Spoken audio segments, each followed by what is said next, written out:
Now I can hear myself. Good morning. Sorry, the music bed ended. But we got a full studio of fun, and we got Megan Tyler and Lieutenant Siatos here from Alton Police Department. Good morning. Happy, is it Wednesday? It is. Yeah. Well, Megan, glad to have you both in studio today. And really just a great conversation talking about officer wellness and just, some of the things that maybe we don't think about at home as we're, maybe in our warm, cozy houses, this weather starts to change and you guys are out there making sure our streets are safe. And Megan, how do you want to start this off today? Yeah, I mean, I think when I've come in for other segments, we've kind of touched on that component, but we had some conversation that we really haven't kind of focused on that specifically. So that was kind of the idea behind today. Last week also was the entire month of September, as you know, Suicide Prevention Month, and so last week was law enforcement, EMS, fire. They all have like their own day, and then I think, as you know, I've told you before, what we do in the PD that is wellness focused is actually a first responder suicide prevention grant. And so, we just wanted to come and kind of talk about what we've been doing, some really good things. So I invited Lieutenant Siatos today because this second time around on the grant, he's kind of doing some peer coordinator work in the police department. I think we've talked about that before. When you can embed things within, it just seems to be so much more successful. A lot of good ideas and good strategies that come along with that. And so just wanted to have some conversation about it. Absolutely. And Lieutenant, what does that peer coordinator role look like and sound like? So a lot of what I'm focused on is like the relation between physical health and mental health. Mm-hmm. So, I mean, no one can deny the correlation there, right? And so within our facility, we have really put a lot of through grant funding and things, a lot into our own gym equipment there. We're posting different workouts every day. Putting up, meal prep and things like that. And ideally what we're kind of in this infancy stage that her and I have been working on and several other guys from the PD that have been involved with me on it is trying to put together, more of a program to organize more within have larger groups, like as far as classes and pre-planned exercises, things like that that'll get people out and get them moving. And then they'll go, hey, I can do this on my own. Right. Well, and honestly, I mean, just the overall police department, and Meg and I have talked time and time again, you guys have had some really tough situations over the last couple of years, and the one that sticks to my mind is when that individual had the backpack and walking down Broadway, and in a lot of other municipalities, there could have been a different response, but you guys are really just above and beyond service and making sure those folks are okay and bridge scenarios and all of that, we don't think about just, that conversation and how in a split second, I'm sure that those situations can go from, we could go either way from that, and now as a group, and just, in your day-to-day, how do you guys kind of, and you personally navigate those situations and through Sacred Spaces, through those grants, and getting to know that individual in that situation? And then on top of that, how do you absorb that information and not let it affect you in your day-to-day? Because no matter what, you're still hearing some pretty bad stuff. Sure. Well, there's a lot of moving parts to that, obviously. But so the first part, as far as the CIT program that we've been doing, the Crisis Intervention Team program, okay? The first part of that with working with her is giving us another officer to come out specifically to handle a lot of those calls. A lot of us have talked before in patrol about how the majority of our calls have some type, I'd say well over 50% have some type of crisis intervention in it. Mm-hmm. So you can always relate back to it. So with the grant that we've been blessed to be able to have, what's given us that extra person who's able to come out there, a trained officer for a specific crisis intervention team that's able to go out and handle these crises, and we're still maintaining our manpower, but it's also helping us to do more reach out and community policing, as far as as I'm sure you've noticed, our homeless population has really taken off. I mean, it's more than I've ever seen in all my years down here, and so it's given us an opportunity to try and give assistance in areas where we wouldn't otherwise have those resources.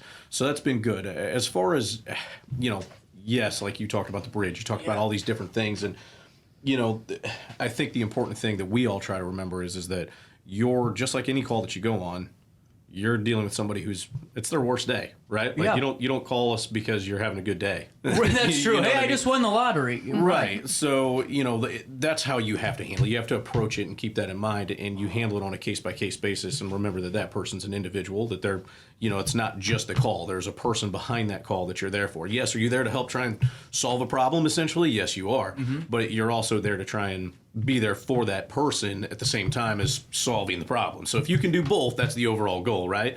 And so as far as taking it home and affecting you, each guy has to deal with that in their different way. You know, I mean, that's where it comes down to each individual officer and what they find is their outlet, right? Like what they find, whether it's talking to their spouse or a friend or however they do it, you know, through exercise, through healthy decisions, right? Like that's what we're looking for, and that's the big conversation that we've been looking at as you make that first healthy choice, and that it just leads to more, you know. Absolutely. Yeah, I mean, the stigma within law enforcement is no different than the stigma in the community. Some people might think it's worse, but honestly, like mental health is just a messy thing that people don't feel the most comfortable talking about. And when you think mental health, you always immediately go to, you want me to go talk to a therapist. And yes, that's a very good tool, but it's not the only tool. And so what we decided to do also is really look at wellness comprehensively. Like he talked about, there is no distinguishing between physical and mental. That correlation is so strong. So we looked at physical fitness by doing, you know, pretty much outfitting the gym to be brand new, the meal prepping stuff. We looked at sleep habits. We have a wellness room. That's huge. Where people can kind of just go in and take a little chill if they need to. And, you know, the way that they rotate schedules and every, you know, department is different is a very quick kind of turnaround with like a 28 day nights. Everybody works nights and days. Some people may not realize that. You don't get like, I just want to be day shift. So 28 days they rotate between nights and days, which is tough on the body to adjust with sleep habits and routines. Yeah, So. I wanted to touch on that too, that's fine. because, you know, on top of that, you know, we all have life happen every second of the day, and things get from bad to worse to great to why did it have to get bad, you know, again. Yeah. But, you know, Lieutenant, when you're navigating your life, and your officers are, because you're taking care of kids and running to school and still doing all the things we're doing, is there ever been like just a routine that you have to kind of ground all of that and to get back in? Because I'm sure that you got to put on a whole different, you know, hat whenever you're going into your role. Sure, and I mean, again, it's different for everybody, right? Right. And it's easy to say, it's kind of hard to do, right? Right. So, I mean, for the majority of my time with the police department, I've been in investigations, which, you know, people think, oh, you have this daytime schedule, but your phone's ringing off the hook all hours of the day from other departments that need your help with this or that. You're getting called out, coming in, and you're working some very long hours at odd times that, and you still got to be there during the day. Right. So, so it's really hard to keep. I think that schedule was very difficult at times, but, and now even in patrol, we're working this set schedule. The point is that no matter what it is, you have to make it a priority, right? You have to prioritize your schedule. Always putting your family first is what we obviously do. We promote that with all of anybody that has ever worked with me. I'll tell you that's the most important thing to me. If you need time off for this or whatever to be with your family, well, we're going to do everything we can to make that happen. Because if you're not right at home and things aren't right at home, you're probably not going to be right at work. And that's what we're looking for, right? Like so. If you prioritize your schedule and you really plan it out, like there's a couple of guys on my shift, we get up, we're up, you know, I'm leaving my house at 3:30 in the morning and we're hitting in the gym by 4 o'clock and before shift. So if it's something that's a priority to you, you're going to make the time for it, right? And so your family should be the first priority that you're making, right? Right. And you have to take care of yourself too, right? So in order to be the best that you can be for the department, essentially, like, and be the best officer that you want to be and be truly focused, you have to have all this other stuff in order to. It's easier said than done, but that's where she talks about this whole comprehensive approach to health, essentially, to not just mental health, but the whole comprehensive wellness plan. And it's almost like you have to have like a buffet of options, to be honest. Because when you asked him about a routine, and I kind of like snickered, like it's almost impossible to really get into a routine. And I think, you know, we bring people in occasionally for trainings, and it's a struggle at times because when you bring people in from the outside that aren't from a first responder background, we can give all the self-care strategies that we want to in the world, but some of them literally are impossible. Like that you just can't do them because of the nature of the job and your scheduling and things like that. And so, you know, we do try to make a conscious effort if we're going to bring somebody in to speak, or we're going to try to, you know, do something within the department to try to, provide some of those tools, they need to be realistic tools. If not, Well, right. they're I really... mean, when are you going to be able to just hop up on a plane and go on a vacation for a few days? Or even just get a normal person's sleep schedule, or anything like that is really impossible. Like, especially like he was talking about detectives with the late night call outs. Sleep deprivation is a very real thing. Do you know the average number of sleep that someone in a night shift would get? Like, just on the top of your head? I mean, I hate to ballpark that, but that's fascinating. I wouldn't know the average, but like I can tell you this: whenever I work nights, I come home and I'm still, as soon as I come home, I'm taking my kids to school. I'm up for 2 hours after my shift before I'm actually get to sleep. And then if you're someone who's trying to keep a schedule, like say you're trying to keep a an exercise schedule or routine, well, you're waking up to do that before you're going back in again. So, but all those things you just have to, again, like she said, sometimes it's not possible for some people. Yeah. And you just have to try and figure out where you can work it in.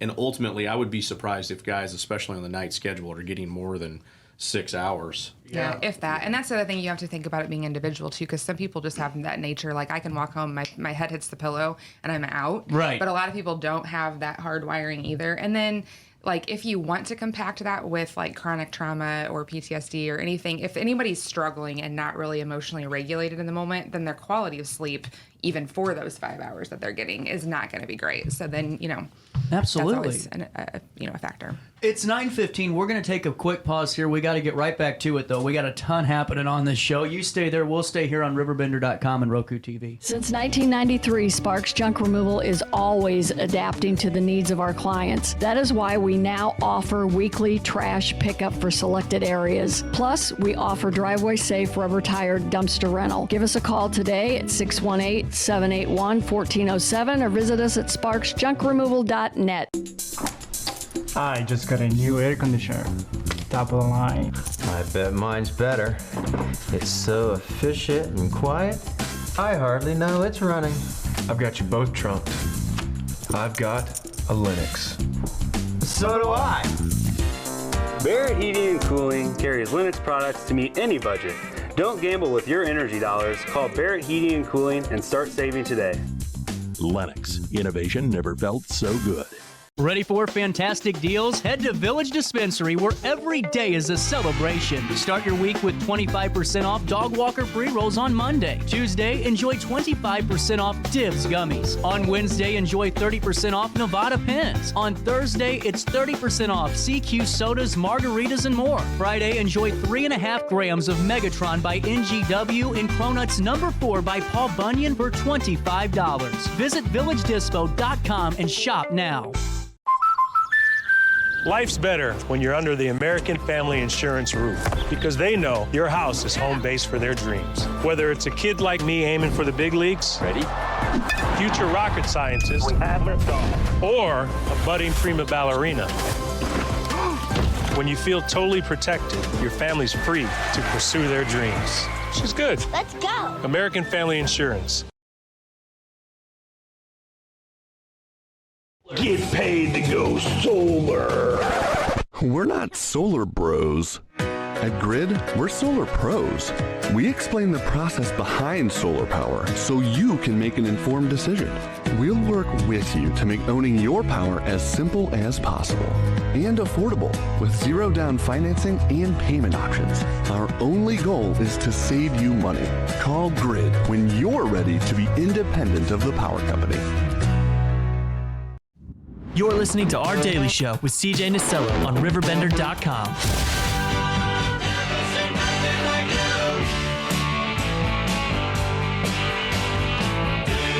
I'm not even going to lie to you guys.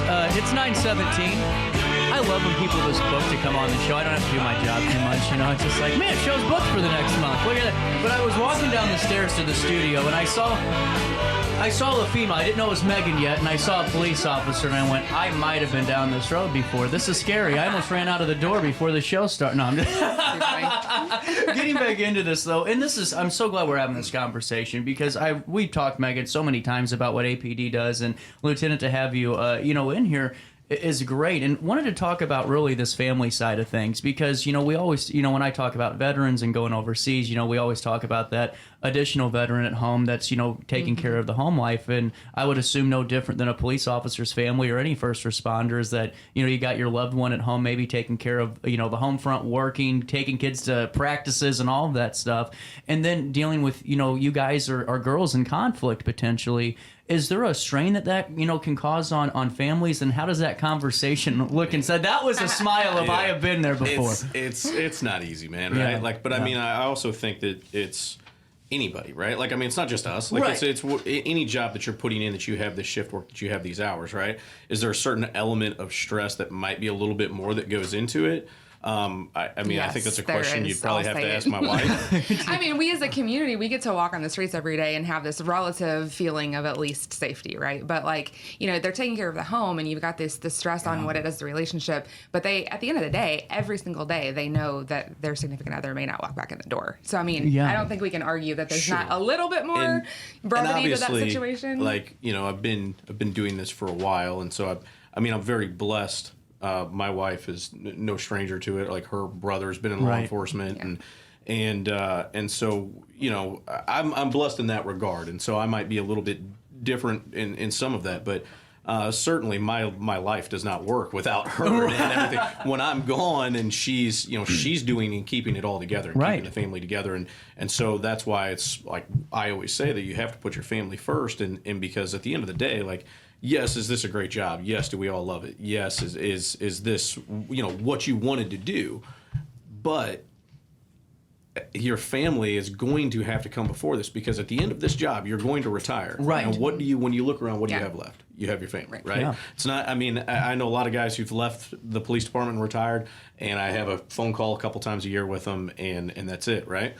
So it's your family that's really truly there for you, and so I think that's definitely a good topic to where you may even, talk to some of the spouses of first responders. 100% over. They would probably be able to give you some really good insight into what that real struggle is really like. You know what I mean? So I know it can't be easy. Yeah, and we're trying to incorporate the families a little bit more through some events and things. We did a National Police Week kind of event out on the lot last year with food trucks and just games and stuff for the kids. But we also have some conferences that we've attended. So last year we took, I think, 5 officers. We're going again here in a couple weeks to wonderful.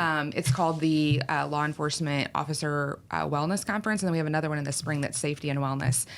This one that we're going to in a few weeks actually invites the spouses of the officers that are attending as well, so they get to go to workshops on navigating kind of the police life as a spouse and things like that. So we're trying to do more to also kind of reach that side of things. Not off topic, but kind of just a follow up to that. Is there, because life happens, and who didn't do the dishes before you're supposed to leave in the morning? How do you kind of throw off the marital hat and just go right into, police mode? Because I can be annoyed all day long. I'll just bitch into this microphone for a little bit longer, seriously. But, you got to go right back into this mental focus of, being, fair and going out there and monitoring the community. Is that tough at all for any officers that you've talked to about that? I guess I've always been fascinated by that point alone. Absolutely. I mean, we're people too, and that's what everybody kind of forgets sometimes. 100%. Is that Absolutely. we can have bad days. It's just important for us, and this is something that we talk about, where we all, as peers in the police department, support each other. We're having a bad day. Your buddy's going to notice you're having a bad day probably, and they're going to pick you up. You know what I mean? And so when you work with a shift like we do, where you've got, a few guys, handful of guys on a shift, if one guy's struggling, we're going to notice it, and we're going to probably help him out, maybe take over a couple of calls, him or her, and do what we can to kind of help them through the shift. You know what I mean? And hear them out and see what's going on with them. If there's something more serious to that, and a supervisor gets involved and asks some questions on what's happening. But that it's because we're people, right? Yeah. We're going to go through the same thing that you're going to go through. And you're right. Yeah, we have to kind of be a light switch sometimes.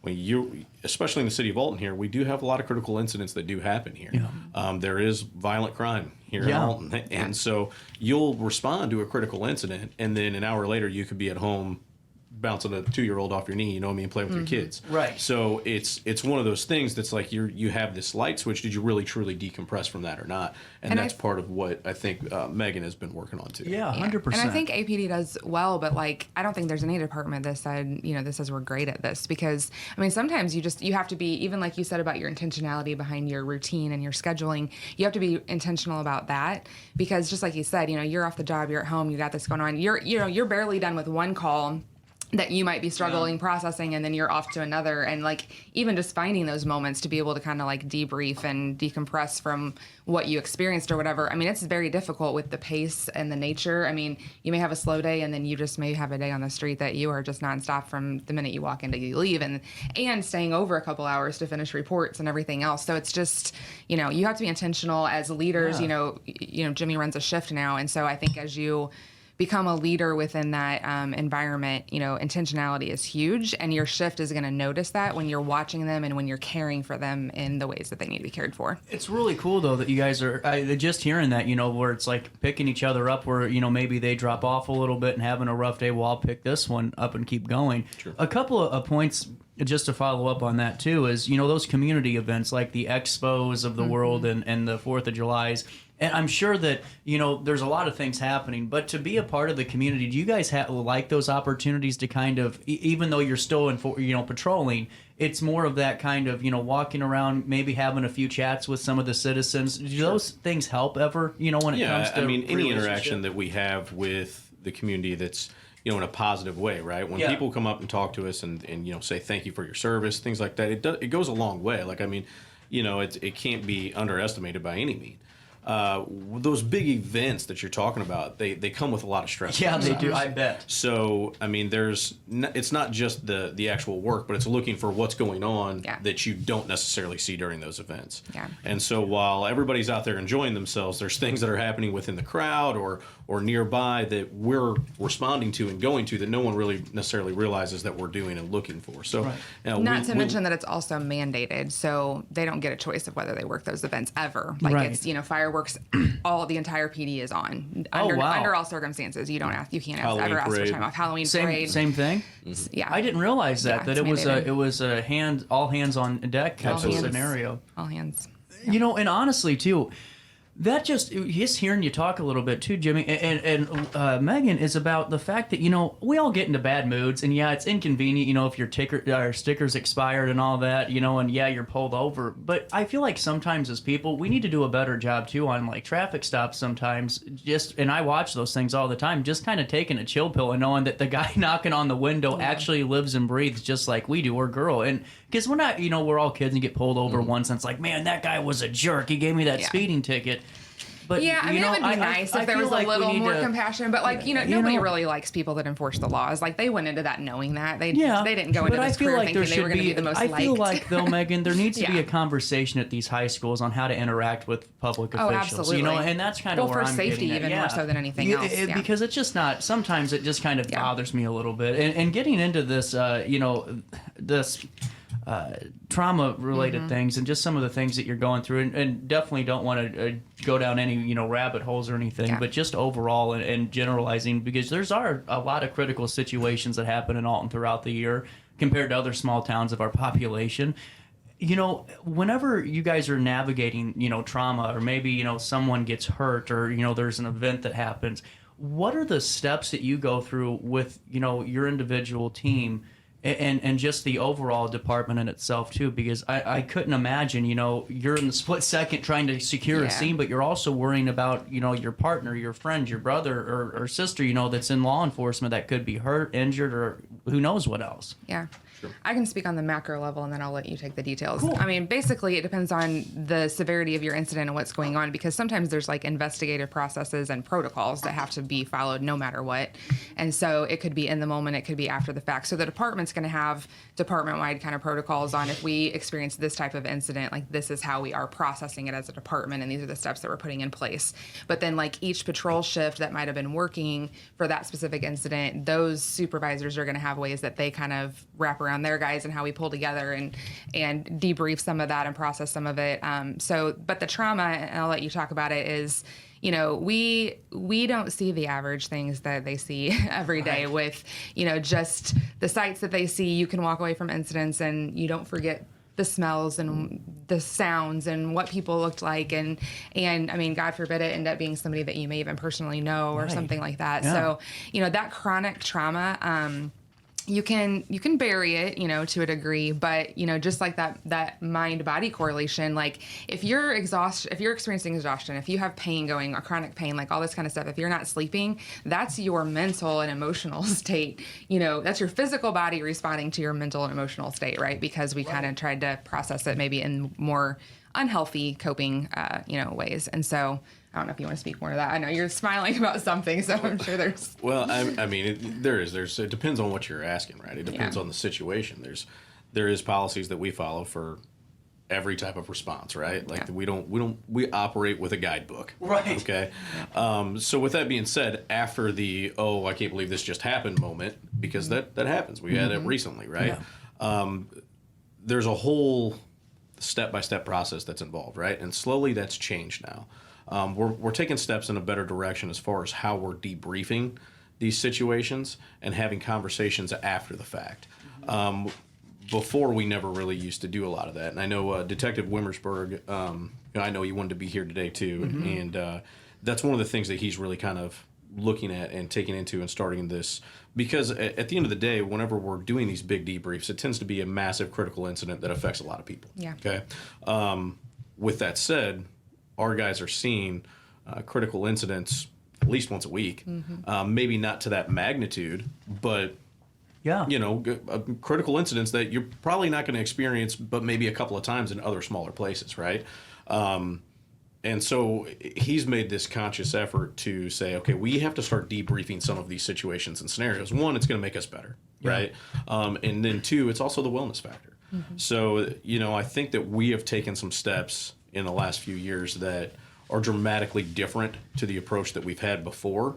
And I think it's a positive thing moving forward, and hopefully we continue down that path. And you're creating a stronger police force and healthier people at the same time. There's no distinction, because just like you talked about with coming from family, you know, into switching into the job mode, you know, when you're debriefing those incidents, you're going back out stronger tactically, but you're also going out healthier emotionally and mentally and physically. And so there's really, you know, no going wrong with processing that kind of stuff. Well, and that's why, Megan, you know, just having those opportunities for the public to learn more, and that's why I always love having you on the show and talking about upcoming opportunities here in a second. Getting into that too, you know, there's always seminars and classes that you do and speaker series. When's the next one coming up, and what is it going to be about? Because we've been talking for 30 minutes, and I know that we got to get back into the grindstone here. But, you know, I just want the public to know about this, because the more that we can talk openly, I feel like that's how we can solve, you know, maybe some more of these, not problems, but just make some of these things a little bit better. Yeah. So we've been partnering with Hainer Library for over a year now. Yeah. So we're getting ready to start a fall speaker series. It's every other Wednesday evening starting on October 9th. So through the months of October and November. It's going to be various providers coming in. I believe the very first week is going to be on drug trends and a lot of substance use conversation. Wow. We're doing one on kind of healthy relationships and boundaries. Is opioid, are we still up in Madison County for opioid overdoses? Yeah, wow, I don't think, we haven't really declined there whatsoever. You know, we've got more tools in our belt to deal with some of the overdose situations, but yes, it's still happening. So healthy relationships and boundaries. We have one talking a lot about trauma and kind of how to hopefully potentially make those healthier choices and like healthier coping ways of coping. And then we have one on, which I think will be a good one at the end, where we're just talking about navigating like our systems of care. Like and we've had so many conversations about how difficult that is. And I think that's something too, like with the efforts we're doing for CIT, we're not here to be the provider of those services. Like we don't have those resources. We're not the therapists. We're not the treatment centers. But what we're trying to do is ease the load a little bit and see if we can get people linked to those things. So we still have a very big issue to deal with in this community, which is the fact that we don't have significant enough resources for the need. And so there are still days that can be very defeating and very frustrating because we have limited resources, but we literally can't get individuals in the door. We can't get beds available for some of our people who are in crisis, and that's still, a real struggle that also adds stress and, to the daily. Absolutely. Grind, so, And before I let you go, Lieutenant, I've seen some of the newer recruits on the Facebook page and love to see that. Yeah. So I got to ask you, when they start looking at your routines going on and some of the workouts that you're providing, some meal prep, how quickly are they going to bulk up? Because, I just wanted to throw that out there. Because I get it. You'd be amazed at what happens in the academy, right? I bet, man. Well, and how important is it to, for folks that don't realize exercise and that healthy lifestyle, because, and obviously, I am not in the shape of a police officer. There's no way I'm getting past a physical. But, for folks that maybe, were in the department for 20 years, life happens, you get a little bit older. When they start to try those healthier routines, maybe with the healthier eating, and just for all of us in general, too, how important is that just to not only start the day, but to keep you going whenever it's a downpour at 3 a.m. and we still got to work? Sure.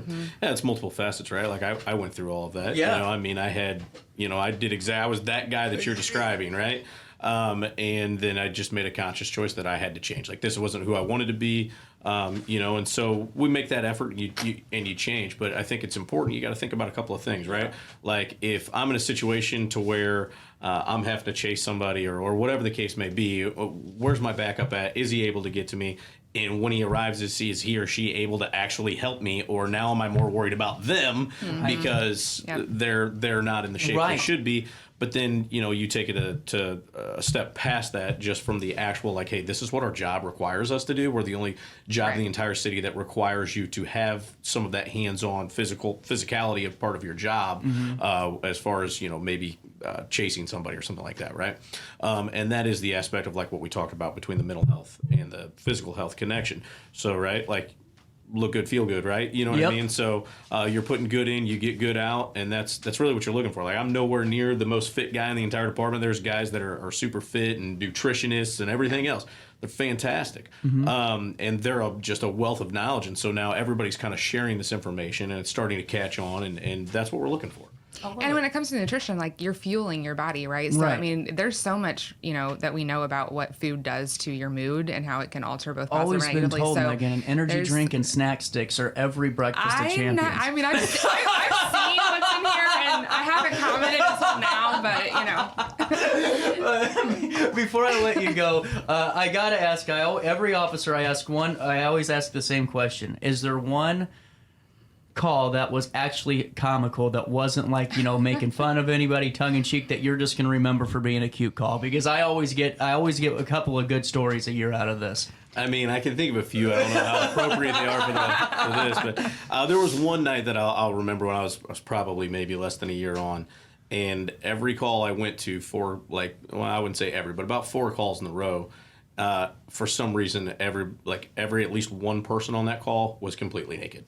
Have no idea when we showed up, didn't have anything, and it was really weird. And of course we laughed about it afterwards. We're like, that was real. Like, why would you answer the door that way? Like, or what, whatever, the case was. But so there's just different things that happen that are, you can still enjoy, it's human nature, right? Like, people are funny and that's part of, we didn't really talk about, like, kind of like compartmentalizing things. Yeah. You deal with a lot, so there's a lot of comical, you have to you wouldn't survive. You don't laugh, you cry, right? Yep. Feels that way sometimes. Seriously, thank you all so much. And Dan Brandon, can you give me your driver license plate number so I can switch mine before Lieutenant leaves? While I have you guys, Megan is partnering up with Hainer Library, and you need to get your library card. You can just save big on Netflix. Throw that junk out of the window. You can get ad-free, for free streaming on movies and TV with Biblio Plus for free with your Hainer Library card, the Creative Bug app, the resource guides, consumer guides, plus the genealogy and local history department. You get access to events and information with partnerships like Sacred Spaces of C.A.R.E. and so much more, plus the library of things. Your kid's calculator breaks a day before the test. Quit fighting the lady at Walmart for that $80 return. Go over to Hainer, get the calculator, and bring it back for free at HainerLibrary.org. That's HainerLibrary.org.